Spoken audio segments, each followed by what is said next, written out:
Hello friends, this is Rahul. Welcome to JF teamers. So friends, आज की video में हम डिस्कस करने वाले हैं अकाउंटिंग एंड ऑडिटिंग यूनिट का एक important topic, that is liquidation और winding up of a company.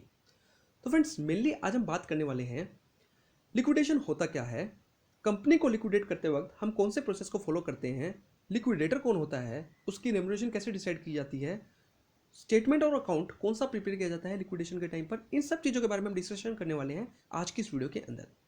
सो चलिए स्टार्ट करते हैं। तो फ्रेंड्स, मेनली जो है हमने यूनिट 2 जो है कंप्लीट डिस्कस कर ली थी अपने चैनल पर, बट कुछ टॉपिक्स जो थे हमारे स्किप हो गए थे या फिर हमने डिटेल डिस्कशन नहीं किया था उसका। तो अब जो है हम सभी टॉपिक्स को कवर अप करने वाले हैं। आने वाले टाइम में आपको जो वीडियोस हैं वो मिलती रहेंगी। तो फ्रेंड्स, अगर अभी तक आपने टेलीग्राम ग्रुप को चैनल को ज्वाइन नहीं करा तो कर लेना, क्योंकि टॉपिक को हम यहाँ डिस्कस करेंगे बट उससे रिलेटेड जो क्वेश्चंस होंगे वो आपको टेलीग्राम चैनल पर मिल जाएंगे in the form of quiz, जिसको आपने अटेम्प्ट करना है आफ्टर वॉचिंग दिस वीडियो। सो चलिए स्टार्ट करते हैं टाइम को वेस्ट किए बिना। ओके, सबसे पहले बात करते हैं लिक्विडेशन है क्या।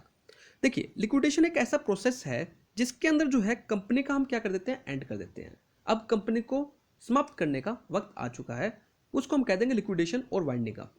जनरली होता क्या है, हम लिक्विडेशन को और डिसोल्यूशन को एक मान के चलते हैं, बट इन रियलिटी जो डिसोल्यूशन है वो एक लास्ट स्टेज है किस चीज़ की, लिक्विडेशन की। ओके, जो सबसे लास्ट स्टेज मानी जाती है लिक्विडेशन की। इट मीन्स कि डिसोल्यूशन हम एक पार्ट कह सकते हैं लिक्विडेशन का। लिक्विडेशन में भी आइदर कंपल्सरी और वॉलेंट्री। अब लिक्विडेशन जो है वो कंपल्सरी भी हो सकता है, मतलब कि आपको लिक्विडेट करना ही पड़ेगा, कंपनी को बंद करना ही पड़ेगा। वो कुछ सिचुएशंस ऐसी होती हैं, उसके बारे में भी हम बात करेंगे। और वॉलेंट्री भी हो सकता है, हम खुद से भी कर सकते हैं। The first and the foremost step in a corporate insolvency resolution is to make every possible attempt to restore. सबसे पहला स्टेप लिक्विडेशन का यही होता है कि भैया अगर आप अपनी कंपनी को ठीक कर सकते हैं तो पहले वो कर लीजिए। अगर मान लो आपकी कंपनी के ऊपर डेब्ट ज़्यादा हो गया और आपके ऊपर ऑर्डर आ चुका है कि उसको लिक्विडेट करें, तो सबसे पहला स्टेप यही होगा कि अगर आप उसको रिस्टोर कर सकते हैं तो पहले वही करिए, उसके बाद इसको लिक्विडेट करने की सोचना।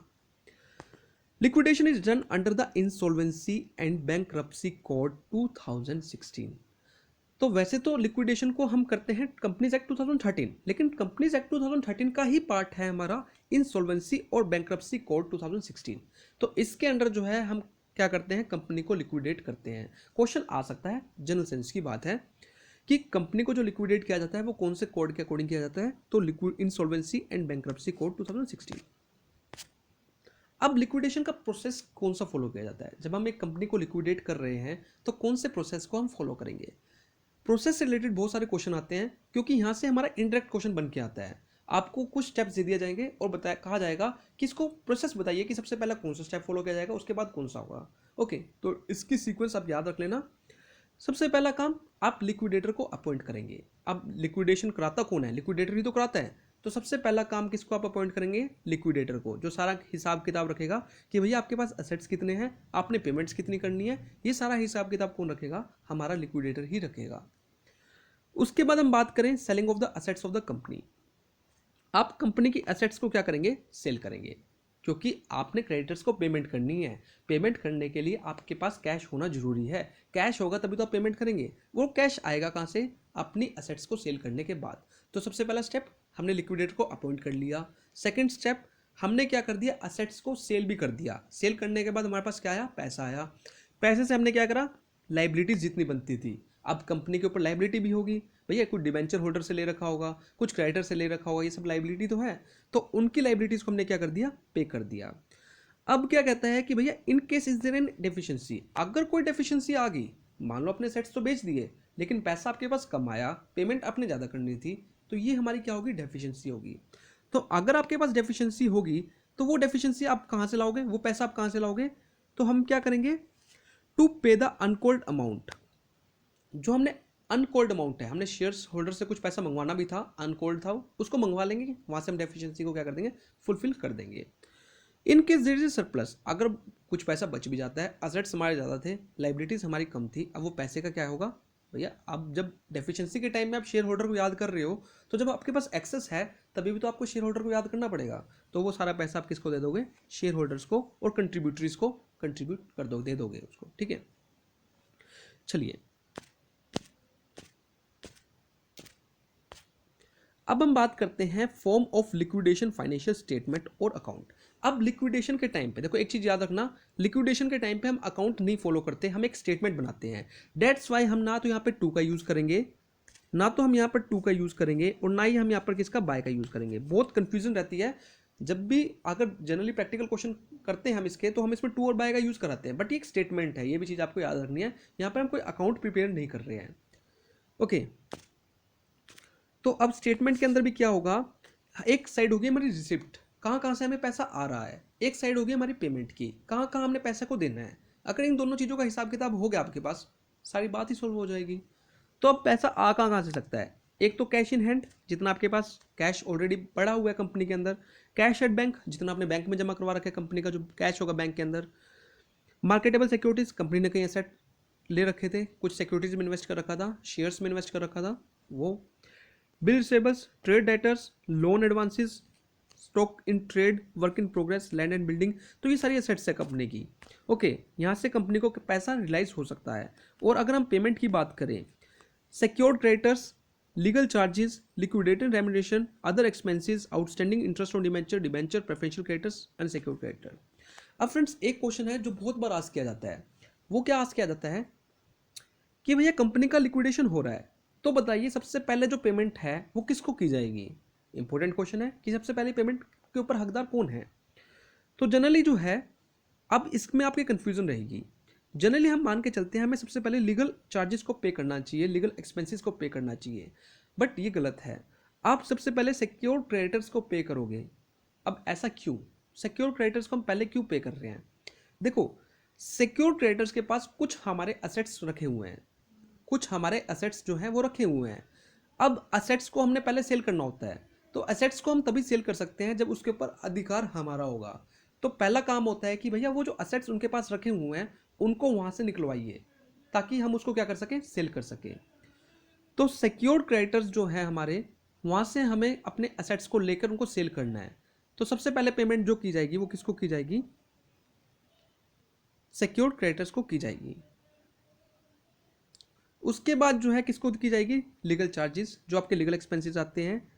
फिर लिक्विडेटर रेम्युनरेशन, लिक्विडेटर को रेम्युनरेशन दी जाएगी। अदर एक्सपेंसेस लिक्विडेशन के।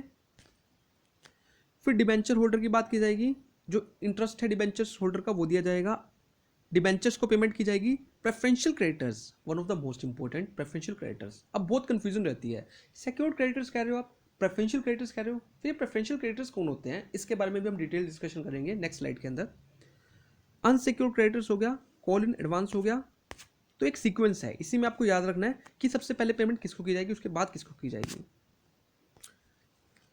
तो arrears of dividend on cumulative preference shares, अगर आपने कोई एरियर है, आपने इंटरेस्ट पिछले साल का पे नहीं किया, तो उनको भी आप पे करोगे। प्रेफरेंशियल शेयर होल्डर का पैसा दोगे। फिर लास्ट में जो बारी आएगी वो किसकी आएगी, इक्विटी शेयर होल्डर की आएगी। तो सबसे लास्ट टर्न आती है हमारी किसकी, इक्विटी शेयर होल्डर की। तो भैया अगर कुछ बच गया तो दे देंगे, अगर कुछ नहीं बचा तो हाथ जोड़कर उनसे माफ़ी मांग लेंगे। ठीक है, चलिए अब आती है बारी प्रेफरेंशियल क्रेडिटर्स। बहुत सारी कंफ्यूजन रहती है कि ये सिक्योर्ड क्रेडिटर्स तो हम पढ़ते हैं, बट ये प्रेफरेंशियल क्रेडिटर्स कौन होते हैं। अब प्रेफरेंशियल क्रेडिटर्स की अगर हम बात करें जाए, तो creditors to whom following are due as preferential creditor under section 530 of the companies act. तो हमने प्रेफरेंशियल क्रेडिटर्स को डिफाइन कर रखा है कंपनीज एक्ट 2013 के सेक्शन 530 में। और क्या कह रखा है कि कौन होते हैं। देखो, अगर आपने सरकार का कोई टैक्स पे करना रह गया है, कोई और पेनल्टी आपके ऊपर लगाई हुई थी वो रह गई है, तो ये सारे हमारे कौन हो जाते हैं। तो सरकार उस टाइम पे हमारी कौन हो जाती है, वो प्रेफरेंशियल क्रेडिटर हो जाती है। कि सरकार का हमारा कोई ड्यू है, हमारे ऊपर कोई ड्यू है, हमने कोई टैक्स पे करना था या कोई और पेनल्टी चार्ज पे करना था, तो वो सारा जो है सरकार उस टाइम पर कौन सी गिनी जाएगी, प्रेफरेंशियल क्रेडिटर में गिनी जाएगी। अगर हमारे वर्कर्स काम कर रहे हैं और वर्कर्स की 3-4 महीने से हमने सैलरी नहीं दी है, तो वर्कर्स भी हमारे क्या कहलाएंगे, वो प्रेफरेंशियल क्रेडिटर्स कहलाएंगे। इन केस कोई इन्वेस्टिगेशन का एक्सपेंसेस है वो भी हमें पे करना है, तो वो भी हमारे लिए क्या हो जाएगा, प्रेफरेंशियल क्रेडिटर बन जाएगा। हॉलीडे रेम्युनरेशन होगी, contribution under employ state insurance, workman compensation fund का जो हम एक्ट जो के अकॉर्डिंग जो पेमेंट करनी होती है, वो भी हमारे क्या कहलाएंगे, प्रेफरेंशियल क्रेडिटर्स कहलाएंगे। तो इसका भी आपको पता होना चाहिए, क्वेश्चन आ सकता है which one of the following is not a part of preferential creditor, ऐसे क्वेश्चन देके आपको पूछा जा सकता है। अब बात आती है लिक्विडेटर की रेम्युनरेशन की। हमने जब लिक्विडेशन का प्रोसेस डिस्कस किया था, सबसे पहला स्टेप होता है हमारा अपॉइंटमेंट ऑफ लिक्विडेटर। अब लिक्विडेटर को अपॉइंट तो कर लोगे, लेकिन उसकी जो रेम्यूनरेशन देनी है वो आप कहाँ से दोगे, कैसे दोगे, इसके रिगार्डिंग भी क्वेश्चन आ सकता है। अब दो मेथड्स हैं हमारे पास, या तो आप असेट्स के बेस पर उसकी रेम्यूनरेशन डिसाइड कर लो या पेमेंट्स के बेस पर उसकी रेम्यूनरेशन को डिसाइड कर लो। अब वो कैसे होगी, देखिए अब असेट्स के बेस पे आप कैसे करोगे, जितनी भी असेट्स को आपने रियलाइज करवाया, एक लिक्विडेटर का काम होता है असेट्स को रियलाइज करवाना। मतलब मान लो आपके पास फर्नीचर पड़ा है, एक कंपनी है जिसके पास फर्नीचर एक असेट्स की फॉर्म में है, वो फर्नीचर बेचने के बाद उसको 230 रुपये मिलते हैं या 2000 रुपये मिलते हैं, तो 2000 जो है उसके ऊपर उसको कमीशन फॉर्म के अंदर क्या दी जाएगी, रेम्यूनरेशन प्रोवाइड की जाएगी। और अगर पेमेंट्स की बात की जाए तो जितनी पेमेंट जो है क्रेडिटर्स को दी जा रही है उसके ऊपर हम बात कर सकते हैं, उसका कुछ परसेंट जो है उसको रेम्यूनरेशन दी जा सकती है। तो यहाँ भैया लालच रहेगा उसके मन में, मतलब कैसे लालच रहेगा, वो चाहेगा कि जो असेट्स रियलाइज करवा रहा है वो ज़्यादा से ज़्यादा पैसे में करवाए ताकि उसकी कमीशन भी कैसी हो, ज़्यादा बने। ओके, अब conditions when remuneration is paid on assets realised. अब कौन कौन सी कंडीशंस हैं जिस केस के अंदर जो है हम रेम्यूनरेशन पे करेंगे ऑन द असेट्स रियलाइज, जितने भी असेट्स जो हमने रियलाइज करवाए हैं। सबसे पहले exclude the cash as it is in realised form. अब आप कह रहे हैं कि आप जितने भी एसेट्स रियलाइज करवा रहे हैं उसके ऊपर आप रेम्यूनरेशन दे रहे हैं, तो उसके अंदर कभी भी आप कैश को नहीं लेकर चलेंगे। क्यों नहीं लेकर चलेंगे भैया, कैश तो कैश की फॉर्म में ही है, उसको आपने क्या रियलाइज करवाया, तो कैश को कभी भी हम असेट्स रियलाइज के अंदर लेकर नहीं चलेंगे, उसके ऊपर हम उसको कमीशन नहीं देंगे। सेकेंड है, no remuneration should be paid to liquidator on call in arrears और कॉल मनी रियलाइज्ड। कोई भी रेम्यूनरेशन हम लिक्विडेटर को पे नहीं करेंगे अगर वो रियलाइज करवाता है क्या, कोई हमारी कॉल इन एरियर्स है, हमने शेयर होल्डर से कुछ पैसा लेना था, उसने दिया नहीं था, तो अब दिया है, उसके ऊपर हम कोई भी रेम्यूनरेशन नहीं देंगे, किसको, लिक्विडेटर को। If the problem states that remuneration to be paid as a percentage then on total assets realised, in such case total receipts need to be considered. अगर हमें स्पेसिफिक बात ये कह दी गई है कि आपको जो रेम्यूनरेशन देनी है वो टोटल एसेट्स रियलाइज्ड पर ही देनी है, तो उस केस के अंदर जो है हम टोटल रिसीट साइड को लेंगे, उसमें हमको कैश भी लेकर चलना पड़ेगा, कॉल इन एरियर्स को भी लेकर चलना पड़ेगा, सब चीज़ों को लेकर चलना पड़ेगा, क्योंकि यहाँ पे कंडीशन हमें ये दे दी है कि भैया जितना भी टोटल एसेट्स रियलाइज हुआ है उसके ऊपर आपको रेम्यूनरेशन देनी है। ओके, चलिए, अब अगर आप पेमेंट्स के बेस पर आप रेम्यूनरेशन कैलकुलेट कर रहे हैं तो उसके अंदर आप कौन सी बातों का ध्यान रखेंगे। For calculating remuneration on payment made to unsecured creditors, preferential creditors must be considered as a part of unsecured creditors। तो अगर आपको कह रखा है कि आपको रेम्यूनरेशन जो कैलकुलेट करनी है वो क्रेडिटर्स पर करनी है, तो उस केस के अंदर आप अनसिक्योर्ड क्रेडिटर्स के साथ साथ प्रेफरेंशियल क्रेडिटर्स को भी क्या करोगे, लेकर चलोगे। ओके, जितने हमारे अनसिक्योर्ड थे और जितने हमारे प्रेफरेंशियल क्रेडिटर्स हैं उन दोनों को मिलाकर आप रेम्यूनरेशन को क्या करोगे, कैलकुलेट करोगे। The liquidator remuneration on payment to unsecured creditors will be, तो आप कैसे कैलकुलेट करोगे, जितना अमाउंट आप पे कर रहे हो अनसिक्योर्ड क्रेडिटर्स को multiply by percent of commission, जितनी आपने कमीशन डिसाइड करी है डिवाइड बाय 100। मान लो आप अनसिक्योर्ड क्रेडिटर्स को 2 लाख रुपए पे कर रहे हो, तो आपकी जो कमीशन है लिक्विडेटर की वो 5% है, तो 2 lakh multiply by 5 divide by 100, इस वे में उसकी क्या निकल आएगी, कमीशन निकल आएगी। But when the balance available is not sufficient to pay unsecured creditors, अब हमारे पास इतना बैलेंस नहीं बचा कि हम अनसिक्योर्ड क्रेडिटर्स को पूरा का पूरा दे सकें। मान लो अनसिक्योर्ड क्रेडिटर्स को हमको तो देने तो 2 लाख रुपए थे, लेकिन असेट्स रियलाइज करवाने के बाद हमारे पास बचे सिर्फ 1 लाख रुपए ही है, तो उस केस के अंदर आप अपनी जो रेम्यूनरेशन है वो कैसे कैलकुलेट करोगे लिक्विडेटर की। तो उसके लिए मेथड है अमाउंट अवेलेबल, जितना हमारे पास अमाउंट बचा, सपोज को हमारे पास 1 लाख रुपए ही बचा, तो amount available multiply by percent of commission, percent कितनी है, 5% है, तो 5 divide by 100 plus percent of commission, तो डिवाइड बाय अब करेंगे हम 105 से। होप सो बात क्लियर हो गई होगी, जो मैं समझाना चाह रहा हूँ वो आपको क्लियर हो गया होगा। इन केस अगर अमाउंट सफिशिएंट नहीं है उस केस में आप कमीशन दूसरे तरीके से कैलकुलेट करोगे। इन केस अगर अमाउंट सफिशिएंट है तब नीचे आप क्या लेके चलोगे, 100 लेके चलोगे। चलिए, अब क्वेश्चन आ सकते हैं, देखो अब लेवल जो है वो लेवल नहीं रहा जो पहले आया करता था डायरेक्ट क्वेश्चन का, थोड़ा सा कंफ्यूज कर देता है एनटीए, उस चीज पे आपको फोकस करना है। अब वाइंडिंग अप के 2 टाइप्स होते हैं, एक होता है कंपल्सरी वाइंडिंग अप, एक होता है वॉलंटरी वाइंडिंग अप। कंपल्सरी जिस केस के अंदर आपको कंपल्शन है कि भैया बंद करनी है तो करनी है, अब आगे आप काम नहीं कर सकते। वॉलंटरी जिसमें आप अपनी इच्छा अनुसार कर रहे हैं, इसमें भी 2 टाइप्स आ जाते हैं, एक होता है मेंबर्स वॉलंटरी वाइंडिंग अप, एक होता है हमारा क्रेडिटर्स वॉलंटरी वाइंडिंग अप। तो सबसे पहले हम बात करते हैं कंपल्सरी वाइंडिंग अप। इसमें कौन कौन से केसेस होते हैं हमारे। तो कंपल्सरी वाइंडिंग अप को डिफाइन किया गया है सेक्शन 433 में of the companies act 2013, where the court में order for the winding up of a company on a petition admitted to, ठीक है, जहाँ पे कोर्ट ऑर्डर देता है कंपनी को वाइंडिंग अप करने के लिए। अब कौन कौन से केसेस हो सकते हैं? By special resolution. अब आप स्पेशल रेजोल्यूशन पास करके भी क्या कर सकते हैं? कंपनी को वाइंड अप कर सकते हैं। आपको पता होना चाहिए हमारे दो रेजोल्यूशन होते हैं, एक होता है ऑर्डिनरी, एक होता है स्पेशल। ऑर्डिनरी में आपको 50% से अबव वोट्स चाहिए होती हैं, बट स्पेशल के केस में आपको 75% से अबव वोट्स चाहिए होती हैं किसी भी चीज़ को यस करवाने के लिए। Default in holding statutory meetings. आपको पता है कि एक कंपनी को कंपल्सरी होती है कि एक एनुअल जनरल मीटिंग जो है उसको कंडक्ट करनी ही करनी है ईयरली बेसिस पर, और उसकी कोई टाइम लिमिट भी होती है कि अगर आप नई कंपनी फॉर्म कर रहे हो तो कंपनी स्टार्ट होने के विद इन 6 मंथ्स आपको एक जो है एनुअल जनरल मीटिंग जो है कंडक्ट करनी ही करनी है। तो अगर कंपनी उसको कंडक्ट नहीं करती है तो ऑर्डर आ जाएगा कि भैया आप फॉलो नहीं कर रहे हैं रूल्स को, इसलिए आप कंपनी को क्या कर दीजिए? लिक्विडेट कर दीजिए। Failure to commence business within 1 year of its incorporation. अगर आपका रजिस्ट्रेशन हो चुका है, एक कंपनी का रजिस्ट्रेशन हो चुका है, रजिस्ट्रेशन होने के बाद भी 1 साल तक कंपनी ने काम करना स्टार्ट नहीं किया, तो ऑर्डर आ जाएगा कोर्ट का कि अब बस आपके बस की नहीं है काम करना, आप कंपनी को क्या कर दीजिए? लिक्विडेट कर दीजिए। तो अगर आप रजिस्टर करवाने के बाद भी 1 साल तक काम नहीं करती, कंपनी काम नहीं करती है, तो क्या कर दिया जाएगा? उसको लिक्विडेट कर दिया जाएगा। तो ये कंपल्शन का केस है। इनएबिलिटी टू पे डेट्स। अगर कंपनी जो है डेट्स को इनेबल है, पे नहीं कर पा रही, साल से ऊपर हो चुका है, तो उस केस में भी क्या हो जाएगा? कंपल्सरी ऑर्डर आ जाएगा कंपनी को लिक्विडेट करने का। जस्ट एंड इक्विटेबल, जहां पर जो है जरूरी हो चुका है कि इक्विटेबल है, हम मान रहे हैं कि भैया अब जरूरी हो चुका है, कंपनी को लिक्विडेट करना ही पड़ेगा। अब उसके कौन कौन से केसेस होते हैं? Objective of the company has failed. अगर कंपनी का जो ऑब्जेक्टिव है, जो उद्देश्य, जिस उद्देश्य के लिए कंपनी को बनाया गया था, वही फेल्ड हो चुका है, उस केस में बंद करना पड़ेगा। लाइकवाइज आईटीसी कंपनी है, टोबैको का काम करती है, अब सरकार ने कह दिया कि आज से जो है टोबैको बैन है, तो भैया अब कंपनी काम ही टोबैको का कर रही है, तो अब उसका रहने का यहाँ पे कोई भी क्या नहीं बनता? रीजन नहीं बनता। तो कंपनी को क्या कर दिया जाएगा? लिक्विडेट कर दिया जाएगा। ऑब्जेक्टिव बिकम इलीगल, जो उद्देश्य है वो इलीगल हो चुका है। Continue loss in the business, continue क्या है, कंपनी लॉस फेस कर रही है, 3 साल से 4 साल से कंपनी को लॉस होता जा रहा है, तो कंपनी को लिक्विडेट कर दिया जाएगा। मिस मैनेजमेंट और मिस यूज ऑफ फंड्स, और कंपनी क्या कर रही है? फंड्स का मिस यूज कर रही है, तो इस केस के अंदर भी हम कंपनी को क्या कर देंगे? लिक्विडेट कर देंगे। अब हम बात करते हैं वॉलंटरी वाइंडिंग अप। अब वॉलंटरी वाइंडिंग अप की बात करें तो अपनी इच्छा अनुसार हम क्या कर रहे हैं? वाइंडिंग अप कर रहे हैं।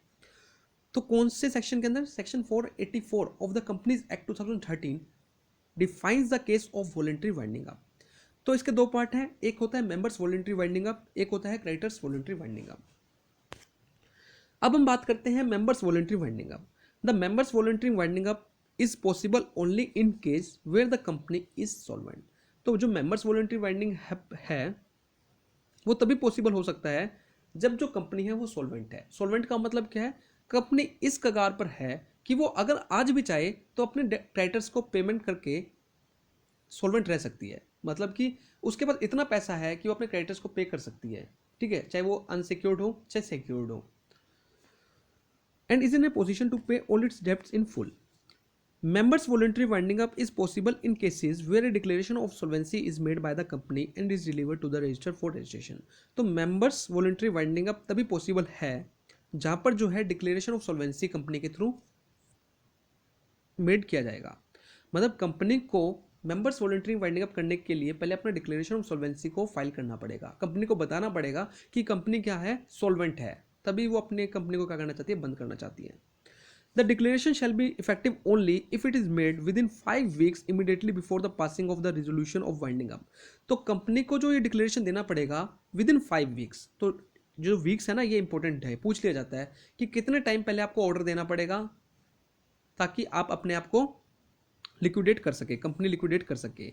तो आपको within 5 weeks before the date of passing the resolution of winding up. तो वाइंडिंग अप का रेजोल्यूशन पास करने से 5 हफ्ते पहले आपको यह बताना पड़ेगा कि कंपनी क्या है? सॉल्वेंट है। अब आता है case creditors voluntary winding up. तो क्रेडिटर्स वॉलंटरी वाइंडिंग अप में है जब कंपनी सॉल्वेंट नहीं होती, अपने जो डिक्लेरेशन है वो फाइल करने में जो है कंपनी क्या है? फिलहाल के लिए सॉल्वेंट नहीं है, मतलब कंपनी के ऊपर जो डेब्ट्स हैं वो ज़्यादा है और कंपनी के जो असेट्स रिलेटेड है वो कम है, तो उस केस में जो वाइंडिंग अप केस आएगा वो होगा हमारा creditors voluntary winding up. Under this method the committee of inspection is to be created by the creditors for the purpose of winding up. तो इस मेथड के अंदर जो है एक कमेटी बनाई जाएगी जिसको नाम दिया जाए कमेटी ऑफ इंस्पेक्शन, और वो किसके थ्रू? बाय द क्रेडिटर्स के थ्रू बनाई जाएगी। Under this committee 5 members of the company and 5 members appointed by the creditors, और उस कमेटी के अंदर जो है 5 मेंबर्स को कंपनी अपॉइंट करेगी और 5 मेंबर्स कौन अपॉइंट करेगा? क्रेडिटर्स अपॉइंट करेंगे। और वो जो कमेटी बनाई जाएगी वो क्या करेगी? इंस्पेक्ट करेगी कंपनी के काम को, और कंपनी के पास कितने एसेट्स हैं, हर एक चीज़ का वो क्या करेगी? कैलकुलेट करेगी अपना हिसाब किताब से। ओके, क्योंकि वो क्रेडिटर्स भी उसमें इन्वॉल्व है, क्रेडिटर्स ने भी अपने मेंबर्स को क्या कर रखा है? ऐड ऑन कर रखा है कमेटी के अंदर।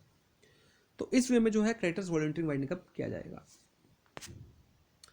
तो फ्रेंड्स, ये थे आज के कुछ टॉपिक के अंदर हमारे सब टॉपिक्स। होप सो आपको वीडियो अच्छी लगी होगी। ठीक है फ्रेंड्स, इससे रिलेटेड जो क्वेश्चंस हैं वो आपको टेलीग्राम ग्रुप पर मिल जाएंगे। वो क्वेश्चन जरूर अटेम्प्ट करना और बताना कि कितना आपका स्कोर रहा। ओके, और अगर आपके आंसर कहीं ना कहीं ठीक नहीं निकल रहे तो दोबारा से एक बार वीडियो को देखना। ठीक है, टॉपिक का क्लियर होना जरूरी है। Thank you friends for watching.